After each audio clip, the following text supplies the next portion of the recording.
नमस्कार, SBT news पर मैं हूं आपके साथ आभा और आप देख रहे हैं राजस्थान की अब तक की खास खबरें फटाफट अंदाज में। राजस्थान के अशोक गहलोत सरकार के 2 साल पूरे हो गए हैं। आज सरकार अपने तीसरे साल में प्रवेश करने जा रही है। गहलोत सरकार भले ही इन 2 सालों में 50% वादे पूरे करने, प्रदेश का सर्वांगीण विकास करने का दावा करे, लेकिन सरकार के लिए तीसरा साल चुनौतियों भरा है। तीसरे साल में सरकार को कई अग्नि परीक्षाओं से गुजरना पड़ेगा। जिन चुनौतियों का सामना गहलोत सरकार को करना है, उनमें 3 प्रमुख काम भी हैं, जिन पर पार पाना गहलोत सरकार के लिए बड़े संकट से कम नहीं है। इन प्रमुख चुनौतियों में 3 विधानसभा उपचुनाव, राजनीतिक नियुक्तियां और कैबिनेट विस्तार है। सरकार बनने के बाद से ही राजनीतिक नियुक्तियों और कैबिनेट विस्तार और फेरबदल की मांग लंबे समय से चली आ रही है। जयपुर में गुरुवार से कोरोना की स्वदेशी वैक्सीन कोवैक्सीन का आज होने वाला ट्रायल टल गया है। वैक्सीन का ट्रायल जयपुर में विद्याधर नगर स्थित एक निजी अस्पताल में होना था। इसके लिए अस्पताल प्रबंधन ने वैक्सीन के परीक्षण की पूरी तैयारी कर ली थी, लेकिन अचानक वैक्सीन के ट्रायल को टाल दिया गया। अभी ये साफ नहीं हो सका है कि ट्रायल टलने के पीछे क्या कारण है, लेकिन चर्चा है कि वॉलंटियर की कमी के चलते ये ट्रायल टला है। गौरतलब है कि हैदराबाद की कंपनी भारत बायोटेक ने नेशनल इंस्टीट्यूट ऑफ वायरोलॉजी और Indian council of medical research के साथ मिलकर कोवैक्सीन तैयार की थी।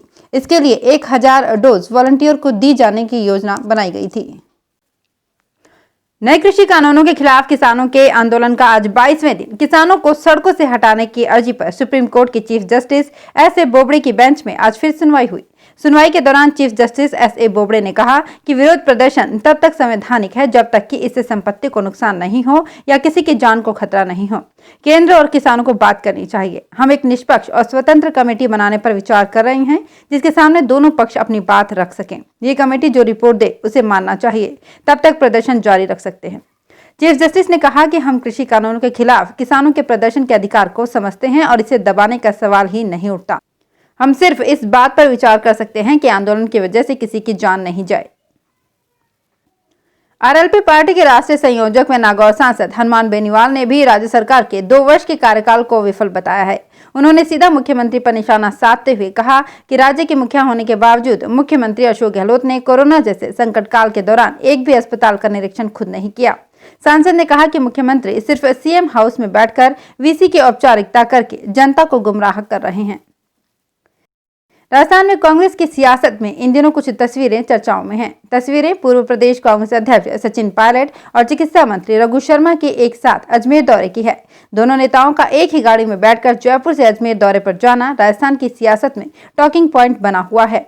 इसके पीछे वजह भी बड़ी है। दरअसल एक लंबे वक्त से दोनों नेताओं के बीच संवाद नहीं था। पिछले साल कोटा में बच्चों की मौत के मामले में दोनों नेताओं की तरफ से हुई बयानबाजी और इस साल कांग्रेस के सियासी घमासान में दोनों के रिश्ते अच्छे नहीं रहे। सीकर जिले के खाटू धाम में जाने वाले श्याम भक्तों को इस बार नए साल पर बाबा श्याम के दीदार नहीं होंगे। कोविड-19 के चलते हुए नए साल पर होने वाली भक्तों की आवक को देखते हुए श्री श्याम मंदिर कमेटी ने निर्णय लिया है कि 25 दिसंबर से 4 जनवरी के दरमियान मंदिर 3 दिन ही खुलेगा। 25 व 26 दिसंबर को एकादशी व द्वादशी तथा 27 दिसंबर को रविवार की वजह से मंदिर बंद रहेगा। इसके पश्चात 28, 29 व 30 दिसंबर को 3 दिन बाबा श्याम की दर्शन व्यवस्था सुचारू रूप से रहेगी। 31 दिसंबर से 3 जनवरी तक भक्तों के लिए बाबा श्याम का दरबार बंद रहेगा। राजस्थान में पुलिस थानों में पारदर्शिता के लिए प्रत्येक गतिविधि अब सीसीटीवी कैमरों में रिकॉर्ड होगी। इसके लिए जल्द ही थानों में सीसीटीवी कैमरे लगाने का काम शुरू हो जाएगा। प्रदेश के सभी थानों में 6 माह में सीसीटीवी कैमरे लगा दिए जाएंगे। इसकी तैयारियां शुरू कर दी गई है। जिला स्तर पर कलेक्टर, एसपी, नगर निकाय मुखिया और जिला प्रमुख की एक ओवरसाइट कमेटी बनेगी, जो थानों और जांच एजेंसी कार्यालयों में सीसीटीवी लगाया जाना सुनिश्चित करेगी। ऐसे उपकरण खरीदे जाएंगे जिनमें कम से कम 18 महीनों का रिकॉर्ड रखा जा सके। राजस्थान सरकार के 2 साल पूरे होने पर पूर्व मुख्यमंत्री वसुंधरा राजे गहलोत पर जमकर निशाना साधा।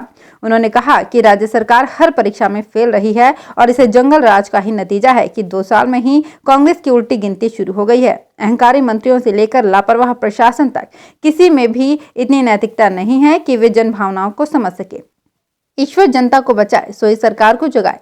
राजे ने कहा कि कांग्रेस ने 10 दिन में किसानों का संपूर्ण कर्जा माफ करने की घोषणा की थी, जो आज तक पूरी नहीं हुई। आज राज्य में बाजरा उत्पादक किसान अपनी फसल बेचने के लिए परेशान हैं। इसके बावजूद बाजरे की खरीद शुरू नहीं की गई। उल्टा कांग्रेस किसानों को भड़काकर आंदोलन को हवा दे रही है। मुख्यमंत्री अशोक गहलोत के 2 साल पूरे होने के मौके पर भारतीय जनता युवा मोर्चा ने आज काला दिवस मनाते हुए जयपुर में सिविल लाइंस फाटक पर सरकार के खिलाफ विरोध प्रदर्शन किया। इस दौरान सैकड़ों कार्यकर्ताओं ने सिविल फाटक से सीएम आवास की तरफ कूच करने का प्रयास किया। इस दौरान पुलिस बल से जमकर धक्का मुक्की हुई। भाजयुमो कार्यकर्ताओं ने काले गुब्बारे उड़ाए, मुख्यमंत्री का पुतला फूंका। इस पूरे प्रदर्शन में कोरोना गाइडलाइन के नियमों की धज्जियां उड़ती नजर आई।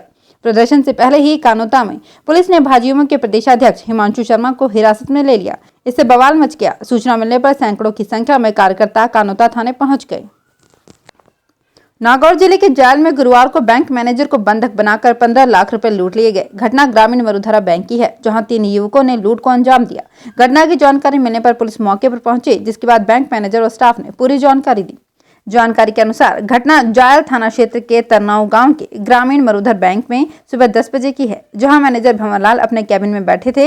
इसी दौरान बाइक पर आए 3 बदमाश अंदर घुस गए। बदमाशों ने बैंक में घुसते ही स्टाफ पर बंदूक तान दी, जिसके बाद बदमाश सीधे मैनेजर के कैबिन में गए और उसे बंधक बना लिया और कैश लूटने के बाद वे फरार हो गए।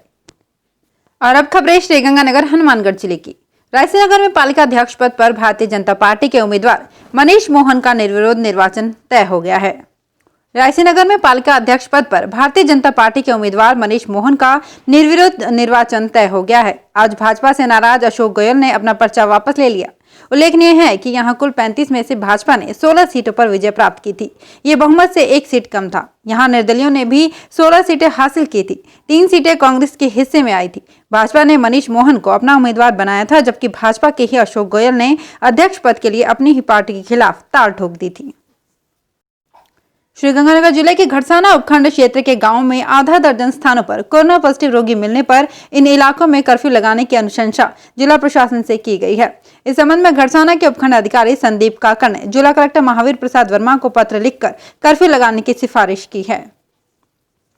जिला प्रशासन से मिली जानकारी के अनुसार घड़साना एसडीएम ने गांव 10 DOL में कोरोना पॉजिटिव रोगी मिलने पर कर्फ्यू लगाने की अनुशंसा की है। सरकार की ओर से कोरोना संक्रमण को रोकने के लिए जारी नई गाइडलाइन के तहत पॉजिटिव रोगी के घर के आसपास कंटेनमेंट जोन घोषित करने के आदेश दिए गए थे।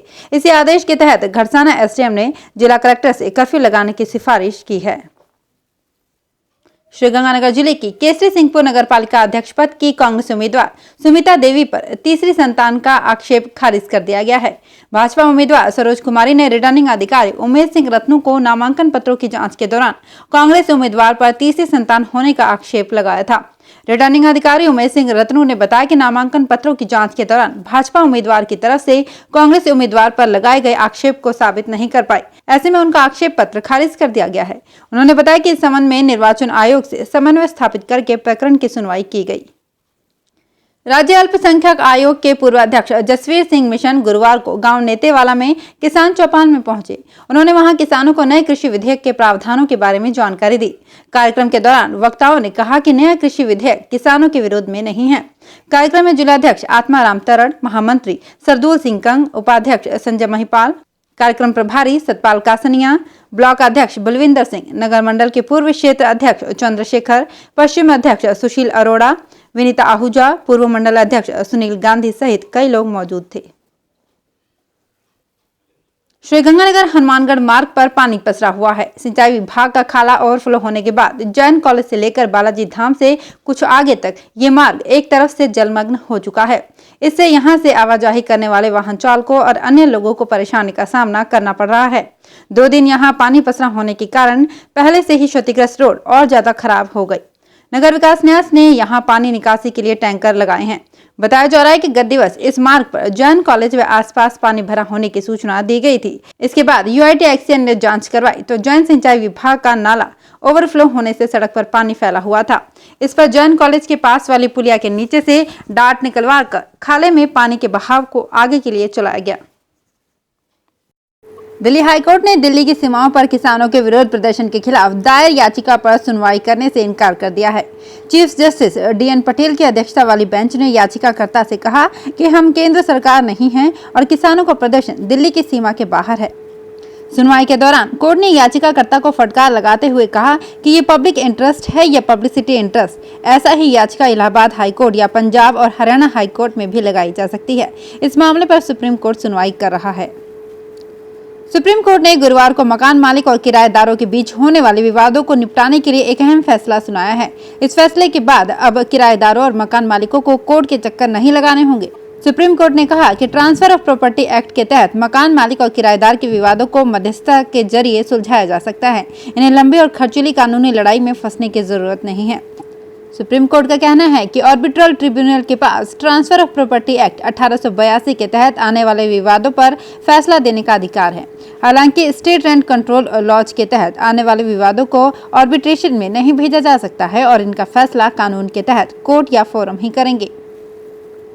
श्रीगंगानगर में कोरोना के कारण बाजार जल्दी बंद होने और रात 8 बजे से नाइट कर्फ्यू लगने का शहर के व्यापारी अब कड़ाके की सर्दी में पूरा आनंद ले रहे हैं। इन दिनों बाजार में शाम 5 बजे के बाद रौनक एकदम से कम हो रही है। इसका बड़ा कारण तो कड़ाके की ठंड ही है, लेकिन कुछ व्यापारी मलमास में ऑफ सीजन को भी इसका एक कारण मान रहे हैं। कोरोना पर नियंत्रण के लिए सरकार व प्रशासन ने शाम 7 बजे से बाजार बंद करने के आदेश कर रखे हैं, लेकिन सर्दी की चपेट में आने से बचने के लिए अधिकांश व्यापारी तो शाम 6 बजे ही दुकान बढ़ाकर घर की ओर रवाना हो रहे हैं। अनेक व्यापारी तो ये भी चाहते हैं कि बाजार का ये समय 31 जनवरी तक के लिए ही रहना चाहिए। तब तक सर्दी का जोर तो रहेगा ही, साथ ही ऑफ सीजन के चलते व्यापारियों को राहत और आराम भी मिल सकेगा। श्रीगंगानगर में तेज सर्दी के साथ ही इन दिनों महंगाई और चुनाव इलाके के बड़े मुद्दे हैं। देर शाम लोग अलाव ताप कर सड़क किनारे सर्दी से निजात पा रहे हैं। शहर की चाय की थड़ियां हो या सब्जी मंडी, शहर के प्रमुख चौराहे हो या अंदरूनी गलियां, शाम ढलने के साथ ही अलाव का दौर शुरू हो जाता है। खास बात यह है कि इन अलाव में जितनी अधिक गर्मी है उससे कहीं अधिक गर्मी इसके आसपास बैठे लोगों की बातों में होती है। इनकी बातें गली मोहल्लों से शुरू होती हैं और खत्म होने तक अमेरिका राष्ट्रपति चुनाव और भारत में बढ़ते गैस और कोरोना के दाम, कोरोना काल में रोजगार संकट और न जाने कितने ही अहम मुद्दों पर जाकर रुकती है। तो अगर आपको हमारे वीडियो पसंद आया हो तो इसे लाइक ज़रूर करें और अगर अभी तक आपने SBT न्यूज़ को सब्सक्राइब नहीं किया है तो इसे सब्सक्राइब कर लें और बेल बटन को प्रेस जरूर करें ताकि हर नई अपडेट हम आप तक पहुंचा सकें। धन्यवाद।